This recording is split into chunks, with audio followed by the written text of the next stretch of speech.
Sebuah keputusan diukur saat kamu mengambil aksi nyata. Jika tidak ada aksi nyata, maka artinya kamu belum memutuskan apapun. Halo semuanya, nama saya Michael. Selamat datang di channel saya, Sikutu Buku.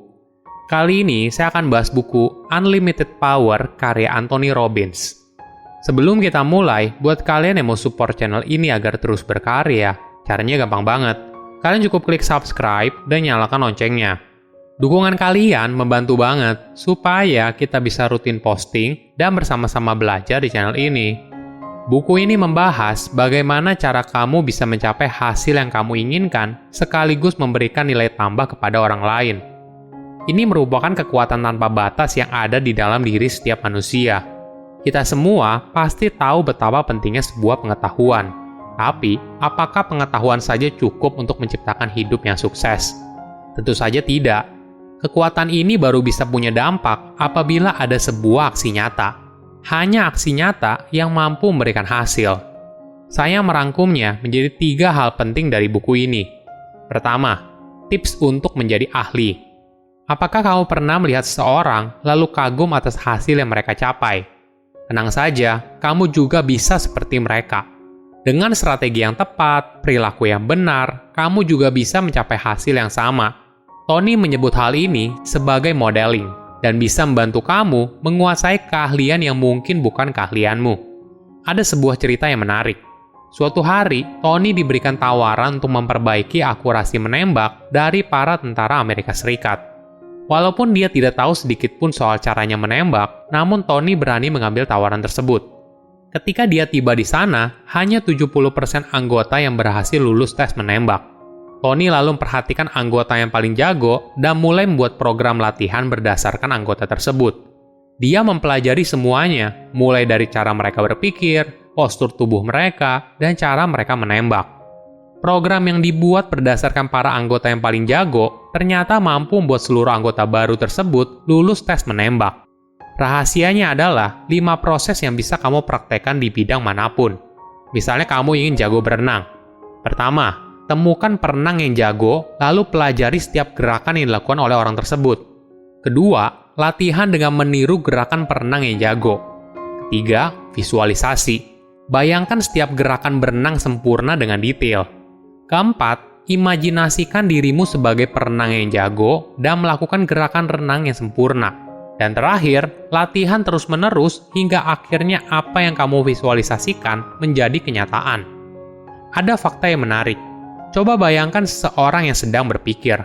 Kebanyakan orang membayangkan seseorang dengan mata yang mengarah ke atas dan cenderung melihat ke arah kanan.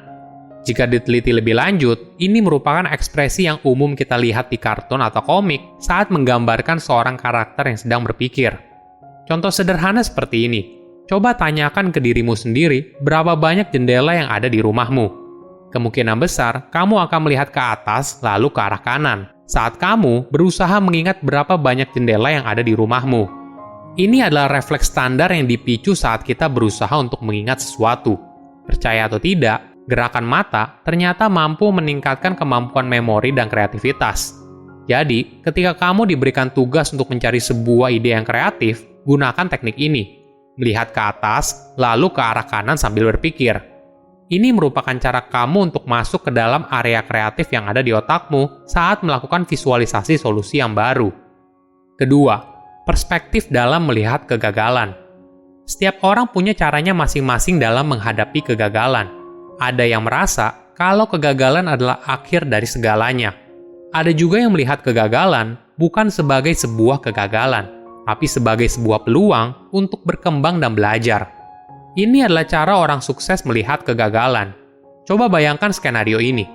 Kamu merantau untuk memulai bisnis, tapi bisnis kamu bangkrut saat kamu berusia 21 tahun. Lalu, orang yang kamu cintai meninggal karena penyakit.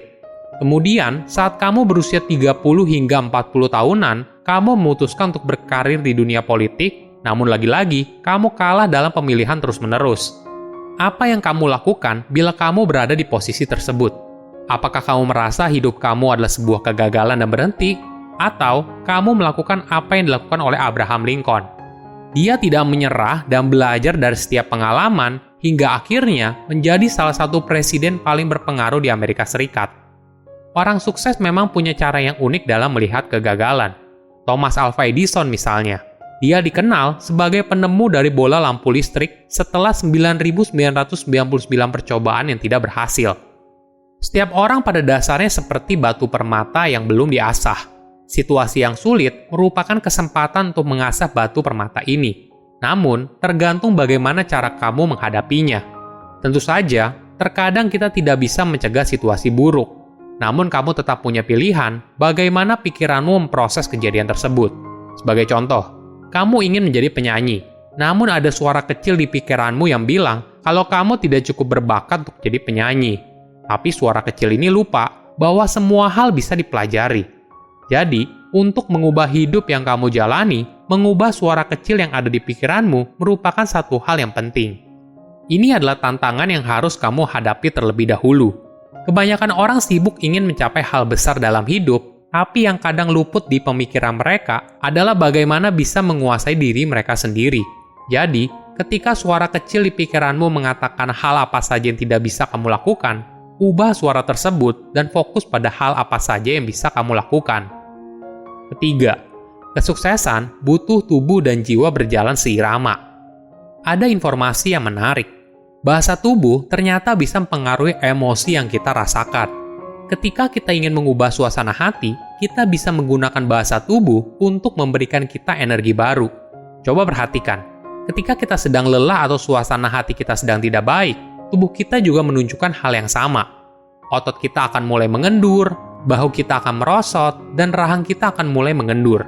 Untuk bisa menggunakan kemampuan bahasa tubuh, kita harus secara aktif memperhatikan perubahan tubuh kita saat kondisi dan situasi yang berbeda.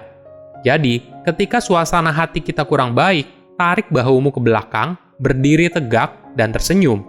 Postur tubuh yang berbeda akan meningkatkan energi, memberikan nafas baru pada tubuh dan jiwamu. Tadi di awal kita sudah bahas kalau hidup baru bisa berubah saat kita mengambil aksi nyata. Hal ini baru bisa berjalan dengan baik saat tubuh dan jiwa kita berjalan seirama menuju arah yang kita inginkan.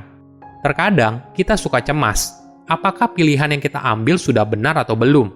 Keraguan ini yang menghalangi kita dalam mencapai apa yang kita inginkan. Ketika kamu sudah membuat sebuah pilihan, lakukan aksi nyata untuk menjalani pilihan tersebut dengan penuh keyakinan. Pikiran ini lalu akan memberikan sinyal kepada tubuhmu untuk bergerak. Ini yang membuat tubuh dan jiwamu bisa berjalan seirama. Banyak orang bilang kalau pengetahuan adalah sebuah kekuatan. Namun kekuatan sesungguhnya bukan berasal dari pengetahuan, tapi dari sebuah aksi nyata yang diambil dengan penuh keyakinan. Silahkan komen di kolom komentar, pelajaran apa yang kalian dapat ketika baca buku ini. Selain itu, komen juga, mau buku apa lagi yang saya review di video berikutnya. Saya undur diri, jangan lupa subscribe channel YouTube Sikutu Buku. Bye-bye!